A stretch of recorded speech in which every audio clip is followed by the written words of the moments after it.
nama Bapa dan Putra dan Roh Kudus. Amin. Kasih karunia, rahmat dan damai sejahtera dari Allah Bapa dan Putra dalam persekutuan dengan Roh Kudus senantiasa beserta kita. Sekarang dan selama-lamanya. Baik, selamat malam Romo Ginting. Thank you udah hadir berkenan di stasi TA. Ini penghabisan ya Romo. Sekarang kita masuk ke sharing adalah apakah Bapak Ibu Brosis pernah melakukan aksi nyata konkret untuk membantu tanda kutip Lazarus yang dijauhkan, dikucilkan, dibully, dipinggirkan, dibuang dan lain-lain oleh sesamanya. Kita setiap minggu kita bungkusin berapa banyak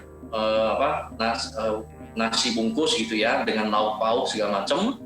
Kita bagikan kepada pengemis jalanan, kita bagikan kepada istilahnya siapapun deh yang kita bawa mobil gitu kan, kita siang hari kita bawa mobil, kita lihat ada yang misalkan dia lagi narik gerobak, kita kasihkan.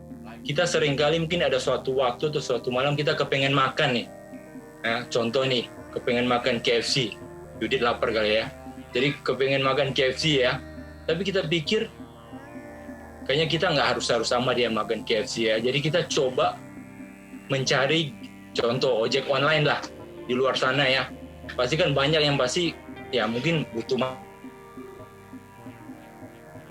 aja ambil di Mall Taman Anggrek, ya udah, terus kita bilang ya ini buat bapak aja, silakan buat keluarga dan istri anak dari kami. Kita akhirnya ngalah aja, kita bisa nahan emosi, bisa nahan nafsunya kita untuk makan karena kita berikan kepada mereka. Jadi standar mereka sangat-sangat rendah. Nah, bagaimana kita banyak orang yang bisa mau datang ke sana merendahkan standar kesehatan dan lain-lain mereka sehingga mau untuk berkunjung atau berbagi dengan mereka. Itu aja sih. Kita di masa seperti ini kita harus bisa berubah seperti menjadi saudara yang adil dalam masa pandemi. Hati kita bisa berubah untuk melihat, memandang mereka ada Tuhan Yesus di sana. Mungkin untuk benang merahnya saya minta bantuan Romo. Bagus sharingnya nih ya, sangat inspiratif bagi saya sendiri. Wah, saya sering-sering BKSN kali ya, mendengar sharingnya umat ini ya. Sehingga kitab suci menjadi lebih hidup, menjadi lebih bisa mendarat ya ketika kita berkolaborasi mendalami kitab suci, begitu ya. Nah, mungkin juga saya ada sedikit bagaimana orang bisa melatih kepekaan supaya kepekaan itu tidak mati. Kan seperti tadi diterangkan oleh Yudit itu bahwa salah satu poinnya itu adalah kehilangan kepekaan, begitu ya. Yang tadi orang kaya kok bisa nggak ketemu itu karena kepekaannya memang tidak ada. Dia melihat tiap hari akhirnya masa bodoh lah, begitu ya.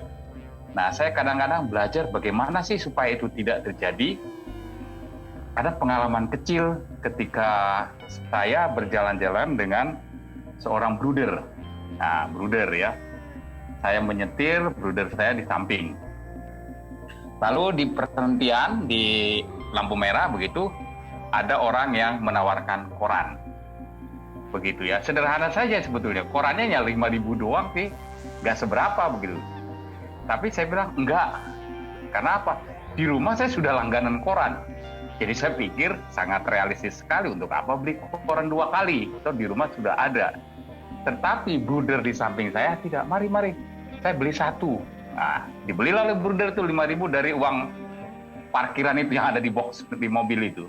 Saya tanya kan setelah itu kan bagi saya bruder ini tidak pakai tidak pakai rasio begitu kan. Jadi saya agak jengkel juga, kenapa tidak pakai rasio bruder. Saya tanya, bruder, kenapa bruder harus pakai? Kita kan sudah ada di rumah, koran kita kan sudah ada. Nanti pulang juga bruder bisa baca. Dia jawabnya sederhana.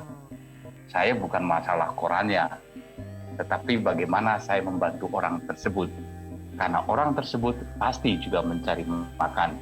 Kalau semuanya berpikir seperti Romo, tidak akan ada lagi cara membantu orang lain.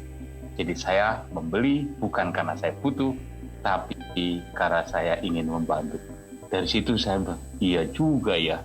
Saya menjadi tidak PK karena hanya berpatokan pada rasio saya.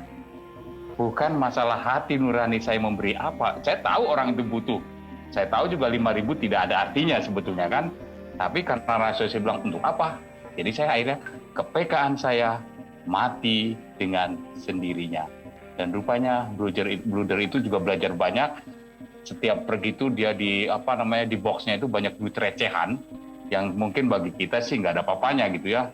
Dia kumpulkan berapa, nanti setiap ketemu orang dibagikan. Nah itu ternyata pelatih kepekaan supaya jeritan hati nurani untuk berbagi itu tidak mati atau dimatikan oleh akal budi yang mungkin seringkali diisi oleh efisiensi, ini baik dan tidak, dan banyak hal lain pertimbangan rasio, tapi hati nurani kemudian mati. Nah itu mungkin sedikit sharing, sedikit masukan atau apa yang bisa kita renungkan bersama. Terima kasih.